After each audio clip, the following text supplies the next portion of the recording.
Hello everyone, আমরা সবাই Skype use করি, যাদের বাসায় ওয়াইফাই বা নেট আছে। বাট সবার কাছেই ওয়েবক্যামটা থাকে না। But on the other hand আমরা সবাই মোবাইল ইউজ করি অ্যান্ড অ্যান্ড্রয়েড মোবাইল ইউজ করি। তো আমি আজকে দেখাবো কিভাবে করে অ্যান্ড্রয়েড মোবাইল থেকে আমরা স্কাইপের ওয়েবক্যাম হিসেবে ব্যবহার করতে পারি। সো প্রথমে আমরা যাব হচ্ছে মজিলা ফায়ারফক্সে ঢোকার পর লিখব আমরা www.dev47apps.com লিখে এন্টার বাটনে ক্লিক করব। নাও এই ওয়েব পেজটা আসবে।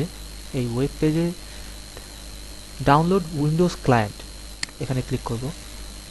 অ্যান্ড নাও আমরা যেহেতু 6.00টা নিউ ভার্সন সেহেতু এটাই ক্লিক করব। অ্যান্ড নাও ডাউনলোডের অপশন চলে আসলো অ্যান্ড আমরা এটা ডাউনলোড করব। এটা ডাউনলোড করতে খুবই কম সময় লাগে।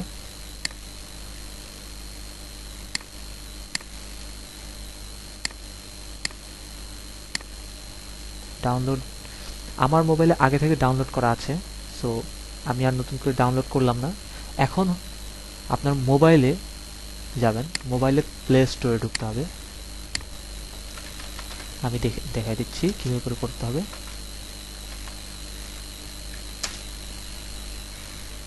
প্লে স্টোরে যাবেন। প্লে স্টোরে যাওয়ার পর সার্চ অপশনে লিখবেন ড্রয়েড ক্যাম, DROID, ড্রয়েড CAM, ড্রয়েড ক্যাম লিখে সার্চ অপশনে ক্লিক করবেন। অ্যান্ড দেন এখানে অনেকগুলো আছে, বাট প্রথমেই ড্রয়েড ক্যাম ওয়্যারলেস ওয়েব ক্যামে সফটওয়্যারটা অ্যাপসটা ওপেন করবেন। ওপেন করার পর যেটা করবেন, ইনস্টল বাটনে ক্লিক করবেন। এটাও আমার মোবাইলে আছে। তো তারপর যেটা করবেন সেটা হচ্ছে আপনার মোবাইলের ওয়াইফাই কানেকশন অন করবেন অ্যান্ড আপনার মোবাইলের ড্রয়েড ক্যাম অ্যাপসটি ওপেন করবেন। অ্যান্ড দেন আপনার কম্পিউটারের ড্রয়েড ক্যাম সফটওয়্যারটি ওপেন করার পর device IP and DroidCam port, এখানে যে আইপি অ্যাড্রেস অ্যান্ড নাম্বারটা দেওয়া আছে, পোর্ট নাম্বারটা দেওয়া আছে, সেটা চেক করবেন আপনার মোবাইল এবং কম্পিউটারের সফটওয়্যার ড্রয়েড ক্যামের সাথে সেম টু সেম আছে কিনা।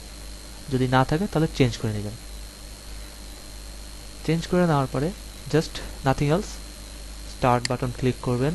অ্যান্ড নাও হিয়ার অন আপনার মোবাইলটি হয়ে গেল আপনার ওয়্যারলেস ওয়েবক্যাম। অ্যান্ড আপনি এটা স্কাইপে কথা বলার সময় ওয়েবক্যাম হিসেবে আপনার মোবাইলটিকে ইউজ করতে পারবেন। লাইক স্কাইপে যে কাউকে কল দিয়ে জাস্ট ভিডিও বাটনে ক্লিক করলেই হয়ে যাবে। Thank you.